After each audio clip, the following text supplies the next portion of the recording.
than that act of terrorism.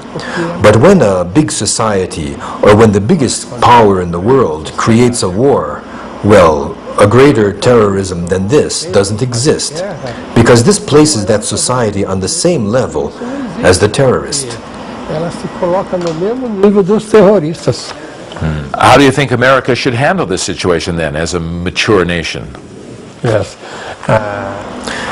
Now, it has to accept consciousness, a very big consciousness of what is really going on, because it's when the problem appears that the country has to become aware of it. It is not the problems themselves that actually cause evil to the country.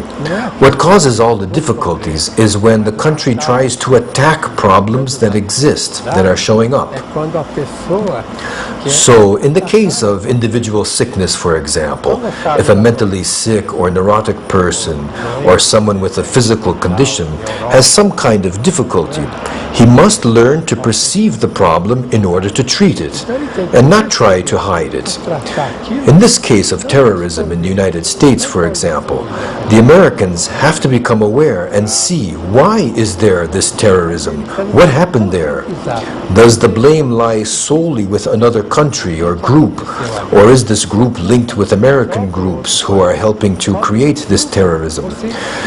Because if this terrorism from the outside is not made conscious by the Americans or by any country that has been attacked, if it is not seen in terms of internal problems as well, then the country will not know how to effectively deal with any type of problems.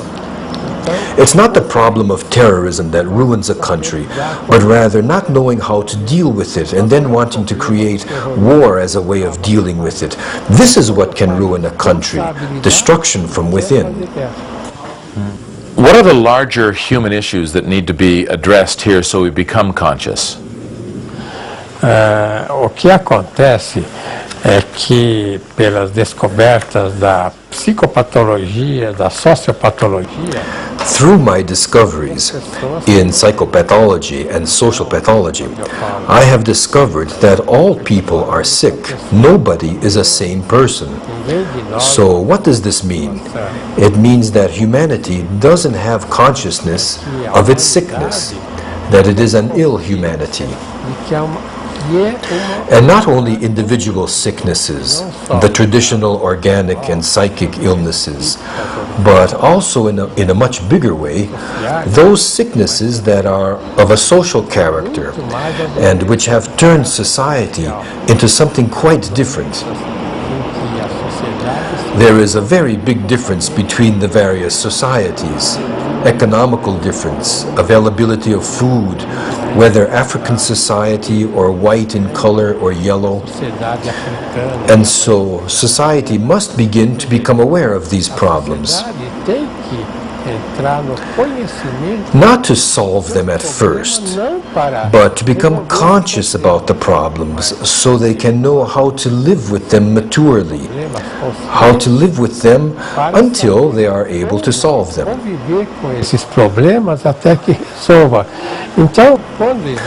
When an individual has a problem, it's not right for that ill person to just try to eliminate the problem. Like with an ulcer. If somebody has a stomach ulcer and they deal with it by taking out the stomach, this solves nothing. Similarly, a society cannot just look to eliminate people and problems with wars, with terrorism, etc. To solve the problem, society must begin to ask, what really are the problems that exist? So they can learn to live with them, and with time solve them as they have conditions to do so. If you attack a problem, you hide it, and then the problem will get even worse. That's why the last century had 2 world wars, and if there is a third one, especially if it is an atomic one, it will be the end of humanity. Because here is the paradox.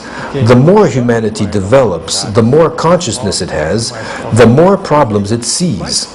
Society doesn't want to see these problems. That doesn't mean it should use more and more repression or destroy more.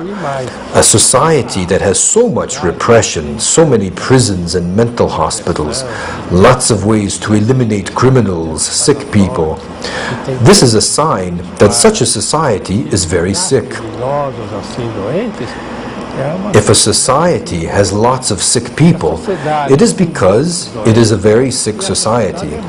So society has to perceive its degree of sickness in order to have a better existence. Para ter uma existência melhor. If you could say one thing to America that would help them in this terrible time for them, what would that one thing be? When I went to America in 1984, my intention was to help the American people. I think the American people are the ones who suffer the most in this situation, in this orientation that insists in attacking others with war. But we all know that at the end of the day, in this context of war, the ones who are going to die are the people. So we were there to help the people. But extremely sick people who were in key positions did not accept our work because our work challenged those key positions. This illustrates the pathology of power. It is important to talk about this because people in general are peaceful, and they understood the work that I did there. So, to solve the problems in a country means, in large part, to solve the problems created by the powerful groups and individuals who are very bad for the country. So, I want to say that the American people are peaceful. They just want to live a normal life, like anybody. South Americans, Africans, Asians, Europeans.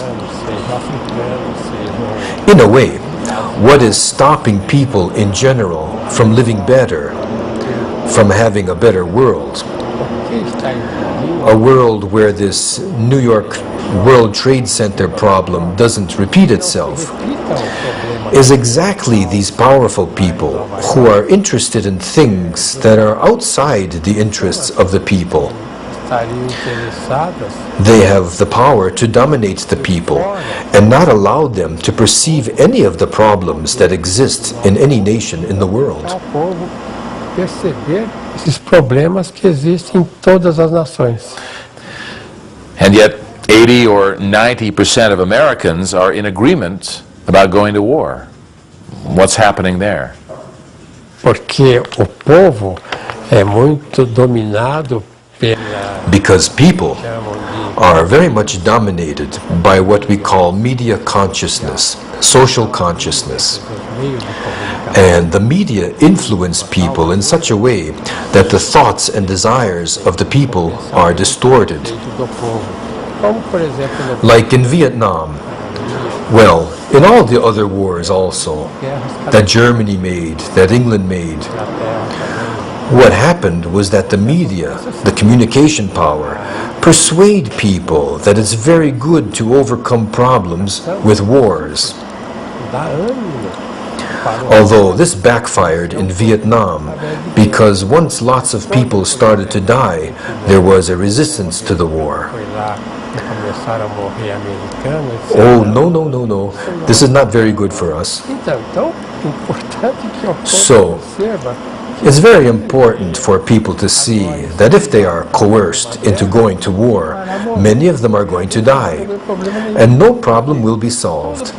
Because any war brings enormous underdevelopment for the nation who declares it and for the whole world. You don't get to good by going through evil.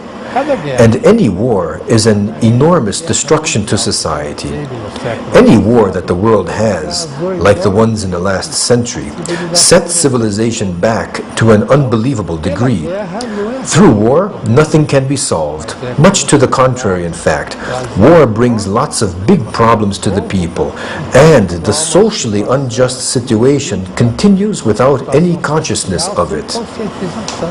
O importante é conscientizar os problemas que existem e resolver tudo através do diálogo.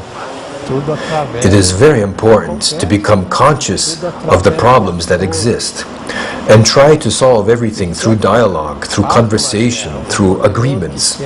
So I would like to say that the person who makes war, a powerful person that wants war, he doesn't have good intentions. We have to begin to see what is behind this intention. If a person wants a war to solve any problem, no matter what that problem is, that person is either being directed and controlled by evil-intentioned people working from behind the scenes, or he doesn't have enough maturity to know how to deal with anything. No leader in the world should even think about making a war. Looking to the recent past, Bill Clinton as a president is a good example, because he always tried to solve things through dialogue. So the world had a period of peace. So what I'm saying is that absolutely no individual who has maturity will try to solve a problem through a fight or through a war. There is a Chinese saying that says, when you see two people talking, two people discussing, watch for the one who loses his cool and physically attacks. That is the one who has lost his reason. So, if a country declares war on another because of terrorism, it is because it has put itself on the same plane, on the same level as the other one, an inferior level. A level with no reason. Therefore, there is absolutely no reason that justifies a war.